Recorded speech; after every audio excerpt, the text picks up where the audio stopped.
This is Larry Henares making your day with the third part, continuing from last week, the third part of Michael L. Tan's article entitled Behind the Filipino Language. We continue to quote, "We saw how the moves to make a local language as the national language started in the 1930s, spurred by strong nationalist and pro-independence politicians. Contrary to popular myths, the Suryan ng wikang pambansa that chose Tagalog as national language was not dominated by Tagalogs.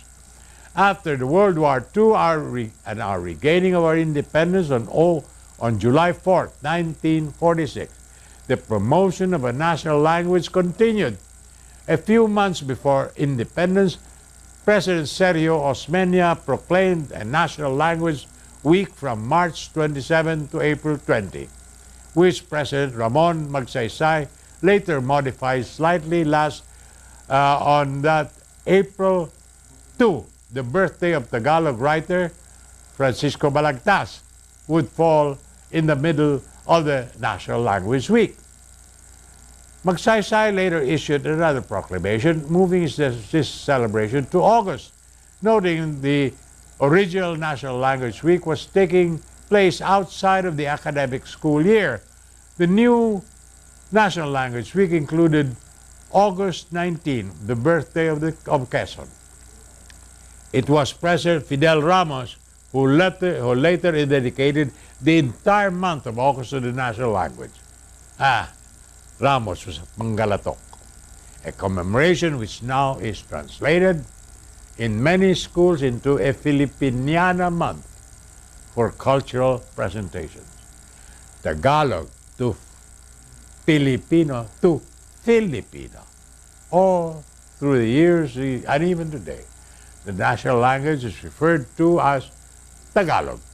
In 1959, Education Secretary Jose Romero, a Visayan, ordered the use of Filipino as the proper name for this national language. More about this after these messages.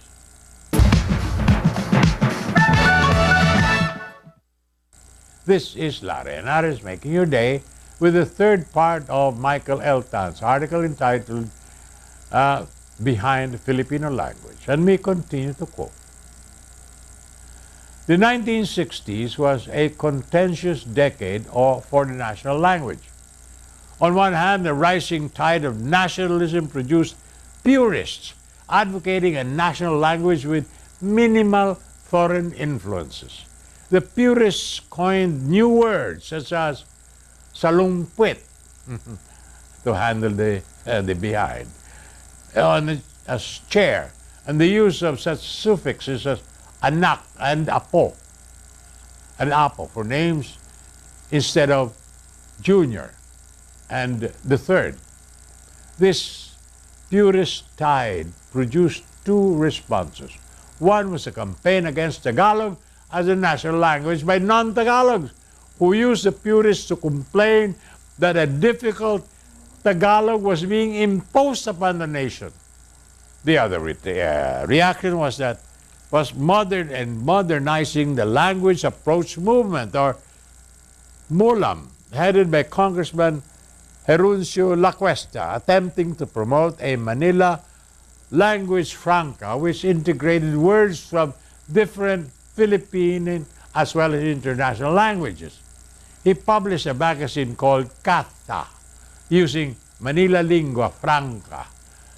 After Lacuesta died, the movement fizzled out. The 1973 Constitution declared both English and Filipino as official languages, with then President Ferdinand Marcos adding in 1973 Spanish as another official language. The 1970s was marked by social ferment and martial law. The use of Filipino or Filipino became a mark of nationalism and sometimes as an expression of anti-martial law sentiments, but there was ambivalence there, with even the most radical students switching between Filipino, for example, ibagsak ang rehimeng EU, Estados Unidos, Marcos, and English, expose and oppose the U.S. Marcos dictatorship. More tomorrow, my dear friends. This is Lara Henares making your day, saying good day, God bless you. Thank you very much for being with us. Till next time, hasta la bye-bye.